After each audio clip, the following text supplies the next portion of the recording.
you're doing well. So, it is the third week of the year. The year is already 6% over. Can you believe that? That's insane, right? Interesting thing I read on Reddit is that Monday of this week is said to be the most, I'm trying to think of what the wording was. Basically, the most disappointing day of the year because it's a Monday and it's 2 weeks in. So a lot of people's resolutions have started to falter or fail, and people are starting to all the hope of the new year is kind of fading. So this is the time when you gotta be extra nice to people. So build some people up. Give some compliments today. Or tomorrow, whenever you watch this. I mean, you can get online, leave a couple nice comments on some Instagrams if you're on the Instagram or the Twitters, or leave me some nice comments. See what I did there? Drop a comment, I need it. It's the ASMR bully. I'm coming back this year for your comments. Let's do it. Drop a comment. Hit the like button.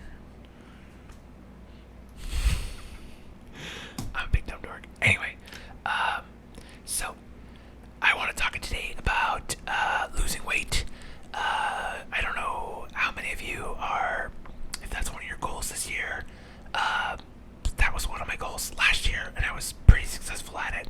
But then I kind of lost the way and gained a lot of it back. So I started at 275, and I got down to 240, and now I'm back up to 265. So I'm fuck. So I gotta get back on that. I think the big problem was I broke up with my girlfriend.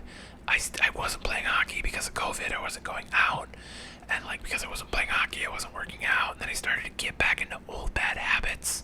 So I will say, disclaimer, humongous disclaimer: if you have an eating disorder, if you have emotional components to your eating, which I don't know, I'm not sure. I've beaten it once. I could beat it again. I feel which makes me think I'm a little more neurotypical than a lot of people. So this might not be the video for you. If you have, eating disorders, that kind of stuff, please go see somebody. Get that taken care of. Yeah, they drop a pen. Yeah, I don't know a whole lot about. I'm not qualified to speak on that stuff. I've never really had to deal with that. I've had some friends that have dealt with it, but I can't give you anything other than go see somebody and talk through it. Anyway, everybody else, the more neurotypical people, the people, a little further down the spectrum, that can just need some advice, some toughing it out. This is, I think, all you need to know about losing weight. And I also want to preface this by saying that at my heaviest, I weighed 360 pounds, and now I weigh 265, something like that. So I've lost about 100 pounds. So I'm a little qualified to speak on the subject. I've read a lot of books about it. I'm not an expert. So I'm basically just standing on the shoulders of giants, giving you my takeaways that I've learned from reading books through trial and error, all that stuff. The biggest thing I could tell you is that there's definitely an emotional and a chemical component. Stuff your body is lying to you, your brain is lying to you, and it's telling you things, it's sending you signals, and you gotta tell it to shut the fuck up sometimes. That's you're just oh man, I want chocolate. Fuck, I always want candy. And so it's you really have to. And the other side of it is when you're feeling hungry, you need to know that is a hormone in your body that's coming up. And if you go a period without eating, that starts to dissipate around 24 hours. So when you hear about people fasting for a long period of time, generally speaking, that goes away. So when people are how could you not eat for 24 hours? You're actually, you don't really, once you break through the wall, you pretty much can just go, for a while. As long as you're staying hydrated, you gotta stay hydrated. That's very important. So, here's some things I've learned. Here's some tips. Tip number 1, relating to what we just talked about. Sometimes it can be helpful to personify those thoughts in your head as a friend your friends are like, let's go get Taco Bell. And you're like, but come on, man, like, we gotta save money. Like, we're getting fat, we're trying to be good. So if you can, instead of like using that inner voice, inner monologue to think, that's me. You're like, I have been good lately. Let's go get some nacho fries, because nacho fries are delicious. This video is not sponsored by Nacho Bell. But goddamn, I want some nacho fries now. Anyway, to like personify it, give your voice a name. And you're just like, shut up, Kevin. We're not getting Taco Bell. We're going home. And we're going to eat our chicken and vegetables. Do it. So that's one coping strategy, coping mechanism, a tip that has been helpful, and you can really apply that to almost anything in your life. Anytime you're procrastinating or any of that stuff, you're feeling negative, just kind of give that voice a name and personify it and just tell it to fuck off, really. So that's my first tip for you. So one thing, when I started losing weight, back when I was at my heaviest, and I was like, I wanted to change, like let's turn the ship around, one thing that when I was brand new to dieting, that I started, and this was a really easy way for me to ease into it. And so if you have trouble, you want to ease into things, I called it the budget diet. And what that was is I still allowed myself to eat the fast food or whatever, I just told myself, I gave myself a dollar amount, okay?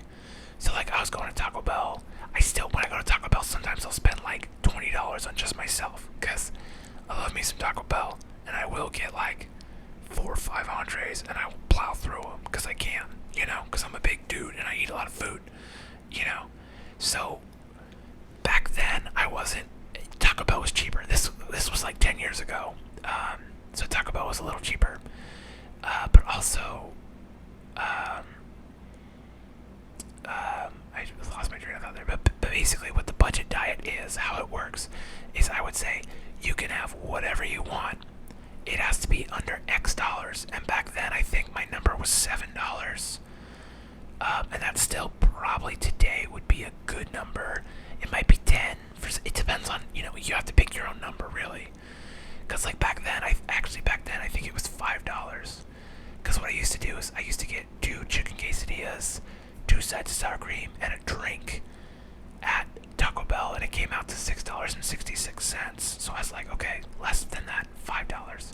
But then I realized I'd go to Little Caesars and get a $5 pizza, so I was kind of like, wow, yeah, but you're not going to eat pizza every meal. So that's one tip that gets you started and gets you thinking about it, and also gets you started to think about the monetary value, because I think a lot of people don't realize that, like, yeah, it's $10, it's $20, but that could, like, if you eat out twice a day, if you're spending $10, $15, that's $20, $30. So like, imagine, again, I'm always trying to get people to invest their money. If you can put the budget diet into play, and you're saying, I'm not spending more than $8, all of a sudden you have $2 extra. You have, at the end of the day, $4 to $6, that adds up over the course of a week. That's 28 to, I can't do math that fast. What is that? 28 to $42, something like that. And so you see where I'm going with that. Like, okay, $42 at the end of the week. You put that in the market. You make some moves, and then you start seeing your stocks go up. It's a little easier. It becomes easier to start saving the money because you're excited about the growth in the market. Pro tip. That's pro tip number 1. Budget diet. Give it a shot. Let me know what you think. Along with that, cutting things out slowly. So like in week 1, you're like, okay, we're cutting out. For me, like, soda's a big one. So it's like, okay, no soda. I started with like a regular diet, and then eventually it was like diet to no soda. And it's like, okay, you can still have energy drinks, you can still have coffee drinks, which are still bad, but it's like you drink less of them. Like I was drinking like a 2-liter soda a day. I keep dropping my pens.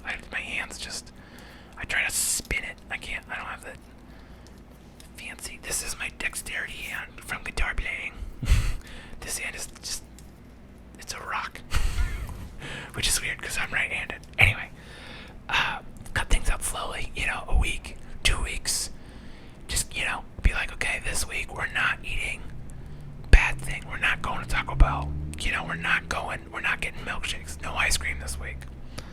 you start cutting those things out slowly. It's a long game. You gotta play the long game here. If you go in hard and you go, I'm going chicken veggies every meal, it's not gonna work. You gotta go. It's a lifestyle change. That's what it's gotta be. You gotta change your life. You can't just diet. This is a long-term solution. So you start cutting the things out slowly. Before you know it, you really don't miss them. You stop missing it. It's like when you fall off the path. The longer you fall off the path, you really get lost in the weeds. But if you can get right back on the path, you're good to go. So that's cut it slow, get there. So along with that, one of the things that has been most successful for me is to tie my weight loss, my goal, to an external source of motivation. And what I mean by that is, I had been losing weight kind of slowly, surely, making those lifestyle changes. But what really changed for me a couple years ago, I started playing hockey again. Because I played hockey all through my youth, up till I was like 22. And then I lost my job at the ice rink, and then I just stopped playing hockey then, because I just didn't want to go to ice rinks. It was kind of a bad mental space and all that stuff. And then I was like, kind of wanted to play hockey again, but didn't have health insurance. But thanks to Barry Obama, got my health insurance, got back on the ice.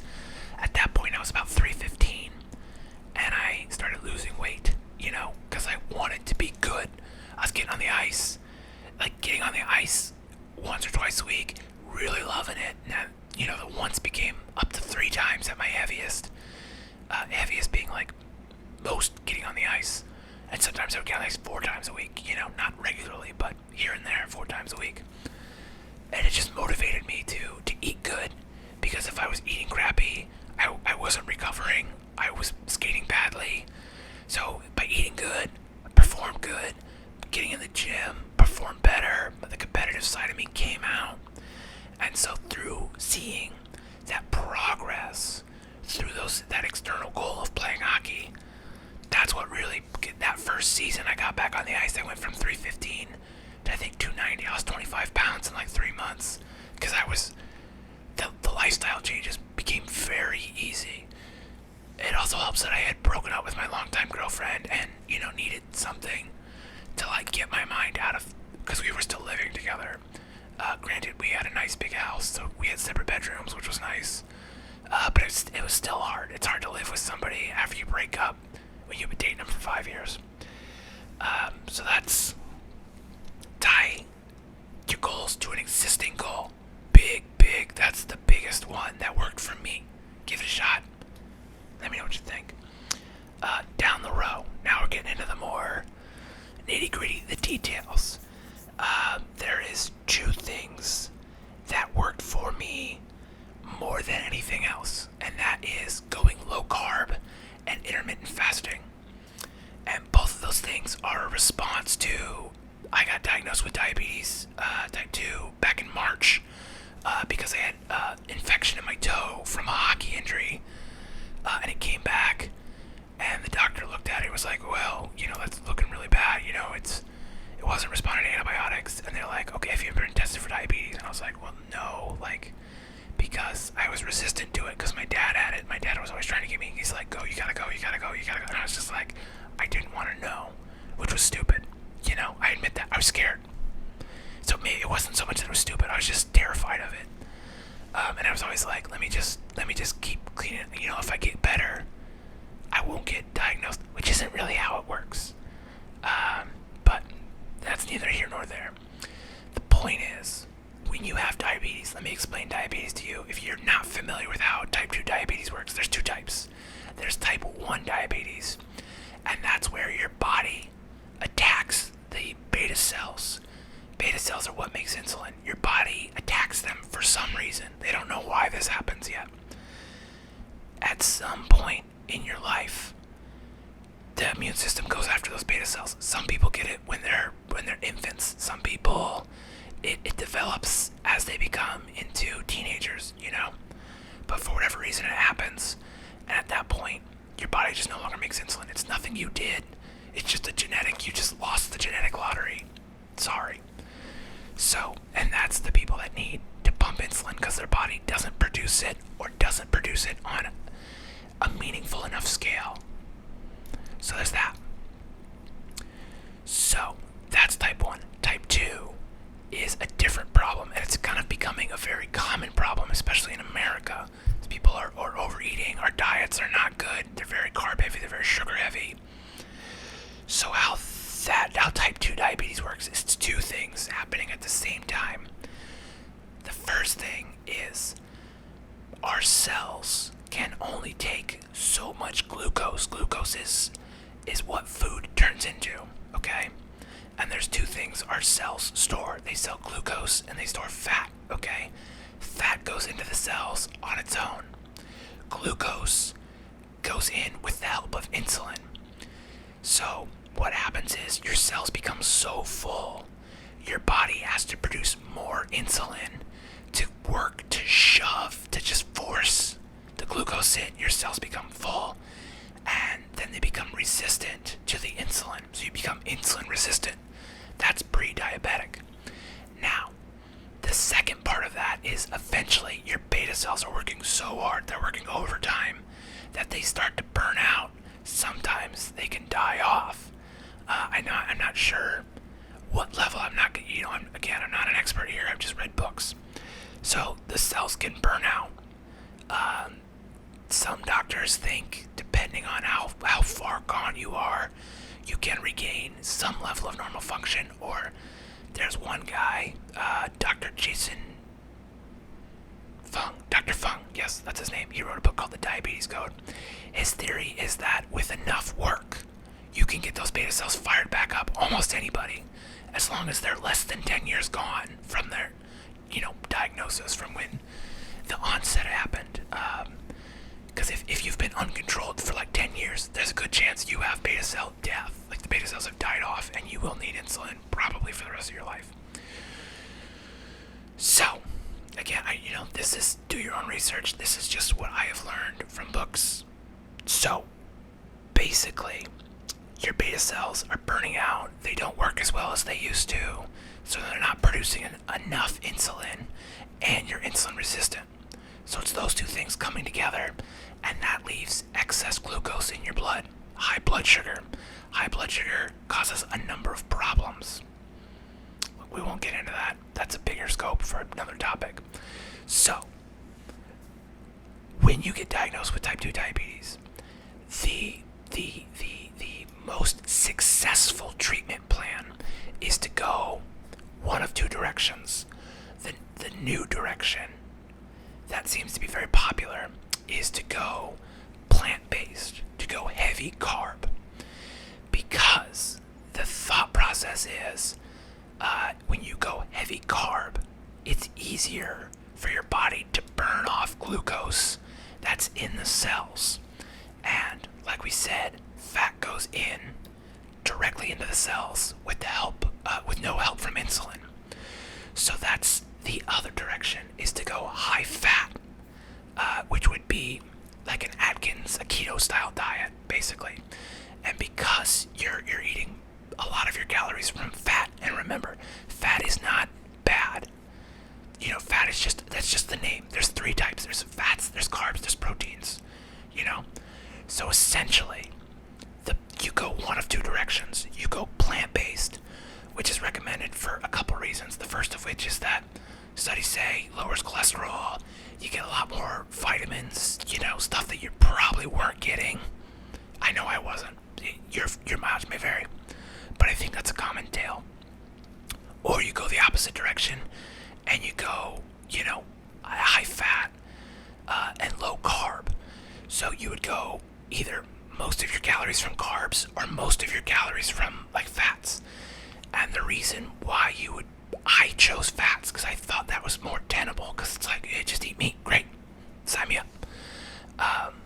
And so if you go that route, you keep your carbs very low, and very low means a lot of things to a lot of people. The American Diabetes Association says under 150 a day, less than 50 a meal.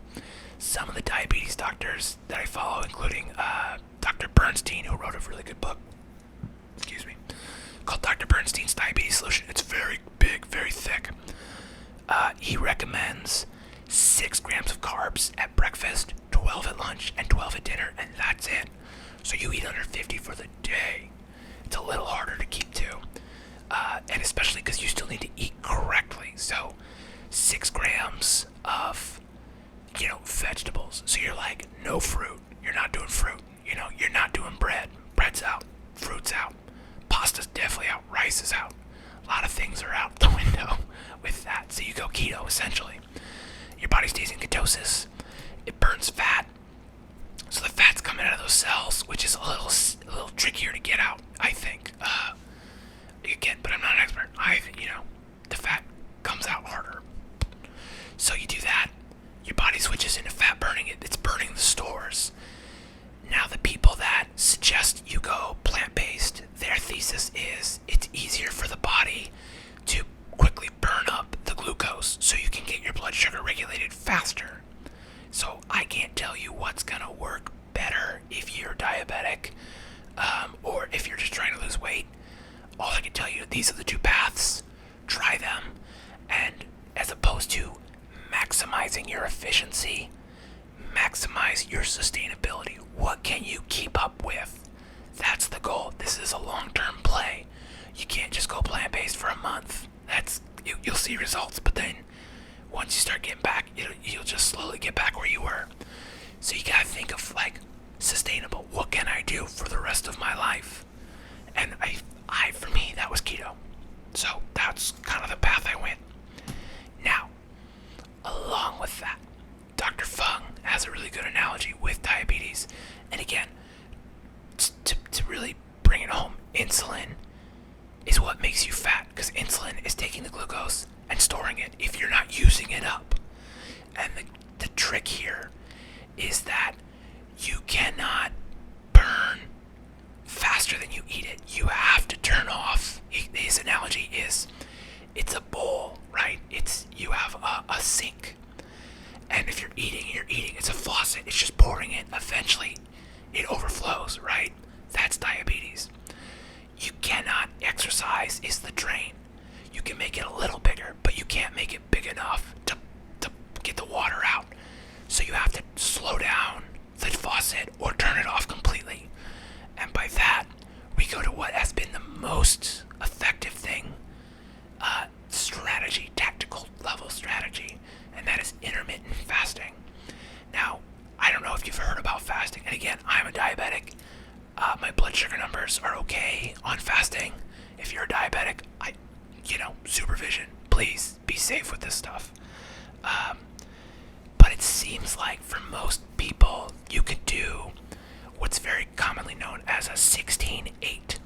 And what that is you fast for 16 hours, and then you have an 8-hour eating window. So, but you still need to eat relatively healthy in that 8 hours, right?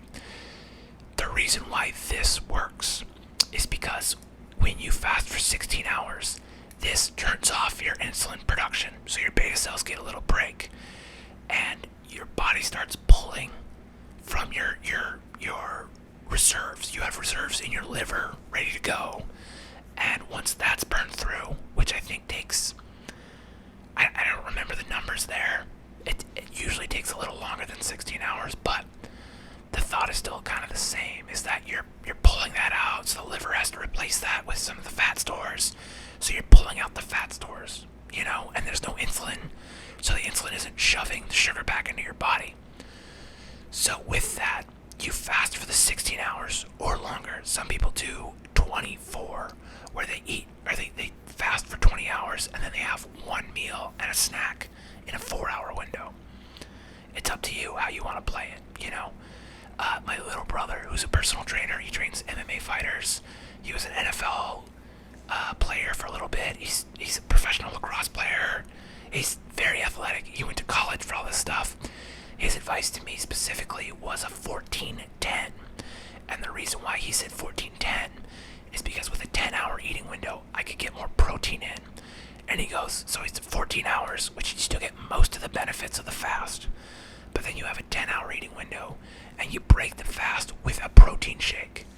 And the reason you do a protein shake is because protein almost has no insulin response. But I'm an active person. I'm athletic. I work out. And he's like, you need to be getting enough protein, because if you're not getting enough protein, your muscles will start to break down. So that's another side thing, is if you take your weight and your goal weight, not your current weight, your goal weight, that's the important distinction, and you want to eat at least half of that in grams of protein. So I weigh 265 pounds, so I need, my goal weight is like, let's say 220. So I need at least 110 grams of protein. That's not really hard for me. That can be hard for a lot of people though. So that's something to think about. If you're working out, if you're exercising, you want to be making sure you're getting protein, but you still want to be good about it. Chicken breast is good. I don't know a lot of the plant-based sides, but I know seitan is very delicious, and I think that's a good high protein option. There are protein options if you go plant-based. They're out there. Do a little bit of research. I do a protein shake, which is milk-based, so that's vegetarian, not vegan, but I think it would still be okay. Again, you gotta do your own research here. I only know a little bit about the keto stuff. If you have questions on the keto side, I can kind of stumble through it. But the intermittent fasting is what really got the weight down. And if you're working out while you're fasted, that's pulling out that emergency store from the liver. And so that's really it's pushing everything into overdrive.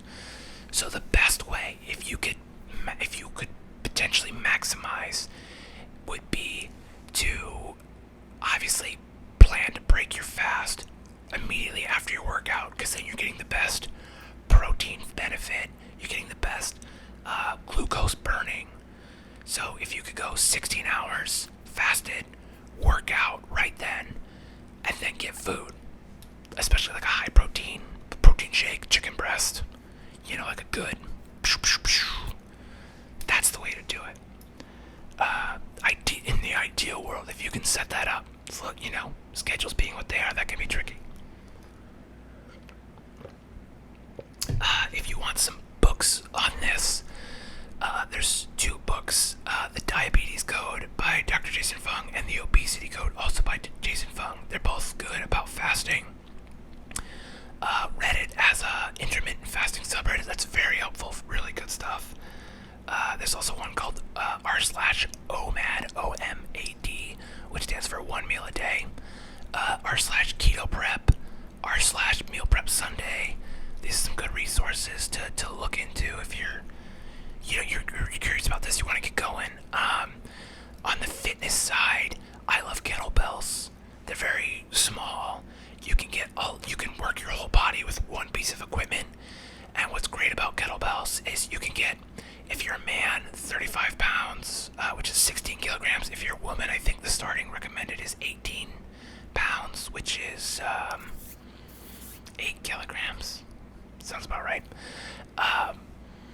I think those are the recommended numbers. Double check on that. Definitely go to a kettlebell class if you can afford it. Look for somebody who is trained in RKC certified or Strong First certified. So it's RKC and SFG. Those are the two big real kettlebell. Because sometimes if you go to a CrossFit gym, they'll teach you some CrossFit kettlebell moves. And CrossFit can be hit or miss, because sometimes CrossFit is how fast can we get the work done, and oftentimes they employ what is essentially cheating. Like when you do pull-ups, a Strong First bodyweight instructor would say a pull-up has to be, strict. You don't use your body. It's called kipping, where you kind of like you do like a wave maneuver to help yourself up with momentum. That's not allowed. That's technically not a rep. That's cheating. But since CrossFit is competitive, it's more about how fast can you get the work done, which does not always mean do it safely, do it correctly, do it to your maximum benefit. You're competing.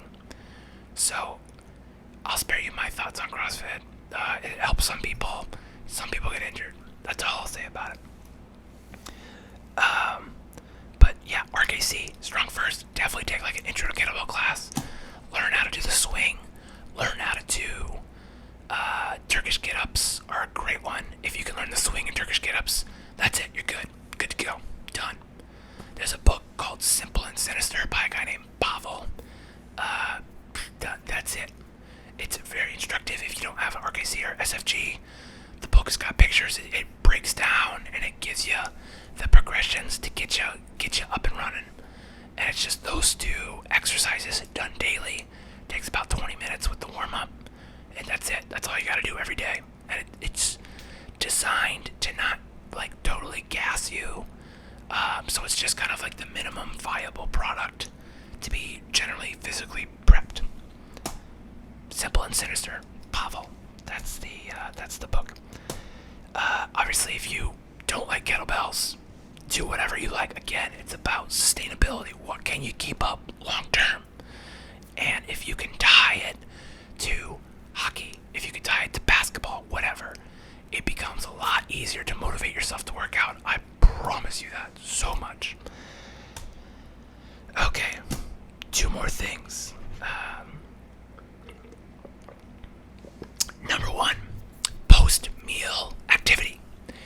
After you eat, you should plan to spend 10 minutes up doing something basic. You know, if that's cleaning your house, doing the dishes, walking around the block, taking your doggo for a walk.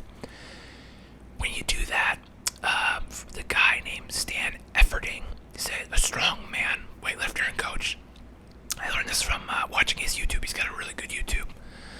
But he says, according to research, so you have to go check him on what the research came from. He's very educated. And, you know, he obviously way more than me. Again, I'm just parroting, trying not to get it wrong. But when you walk for like 10 minutes post-meal, it helps reduce your insulin response and reduce your blood sugar, which, as we know from earlier, insulin is what makes you fat. Blood sugar is what makes you fat. Blood sugar causes insulin. Insulin shoves it in to make fat. So, if you can burn that up before it becomes insulin, before it becomes stored glucose, you're ahead of the game. I think it's like a 15% reduction. So it's worth doing. 10 minutes. You just go, you walk out for 5 minutes, walk back, done. So do that. And if you can't, hop on an exercise bike. And if you can't do that, lift some weights, a couple minutes. Again, housework, do the dishes. There's things. You could just march in place, good to go. Finally, last thing. Find coaches and mentors. Find people, and even if they're digital people, add them into your social media.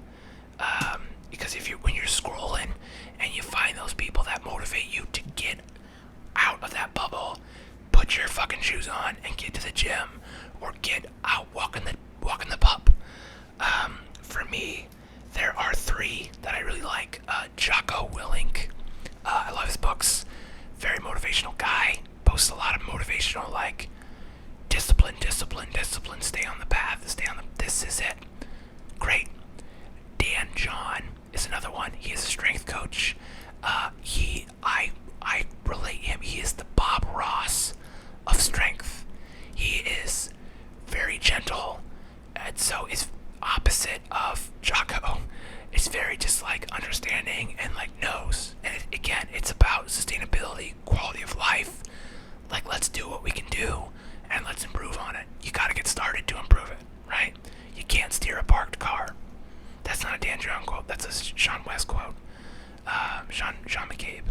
Great author. Has nothing to do with working out. He's a very skinny guy.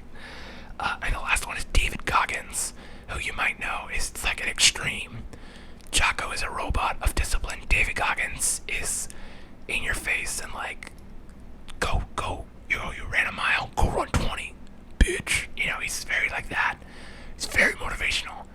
No matter how hard you go, if you watch what David Goggins does, you're just like, alright, well, fuck me, I guess I have to go work. So, if digital mentors work, you can add other fitness coaches, fitness inspiration, hot models. If you're a woman, if you're a dude, get some of those NHL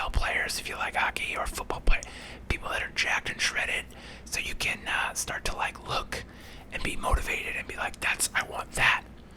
And so the more you see that and the more you put it like, that could be me. I could do that. Let's just get there, Don't let yourself become a victim. Just get started and you can steer from there, You just gotta get off the couch and get started. It's the big key. So that is pretty much everything I know about losing weight. You don't have to buy anything. You don't have to, do any research, any of that stuff. That if you do all that stuff, you stick to it. It should work for you. I don't know why it wouldn't, But again, I'm not a doctor. There are reasons, hormonal imbalances and stuff. But for most people, if they're honest and they're taking stock, measuring what they're eating, measuring their calorie output, as long as you're burning more than you're taking in, you will lose weight. It's physics. It can't work any other way. If you're not and you're doing that, you are not measuring accurately. Something is wrong.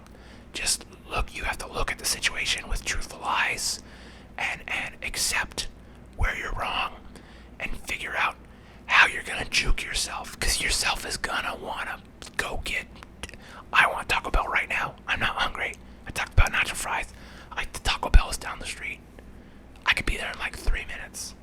Give me a Baja Blast and some nacho fries. But I'm not gonna do it because I'm telling my dumb brain it doesn't need it. I got my water. So that's what I got for you today. And really it's more for myself, just to remind myself, like, hey, this is shit I did last year and it worked very well. Why'd you stop? You have to ask yourself, like, sometimes, because I was doing good and I was like, I can afford some cheap meals. No, it's fucking stupid. It's down right back where I started, and we're sisyphusing this bitch. Again though, COVID happened. It's understandable. You gain weight. You can't do things. You take the food is like the only thing we could go get takeout food, and that's the exciting adventure. So, let's get it together. Let's get our shit together. Let's get sexy. Let's get beautiful. Because whether we like it or not, that's part of the game. How we look. It makes an impression on other people into how well they think we can perform other tasks. It sucks. It's the reality. So let's juke them.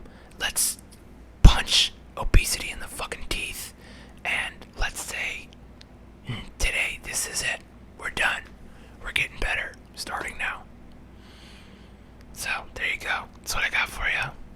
I hope you're doing well. And if you're not, I hope that turns around for you. And if there's something I can do to coach you through it, drop a comment. Let's chit chat, man. I'm trying to get people motivated, get people out, get people living their best life, because there's too many people that are just beaten down.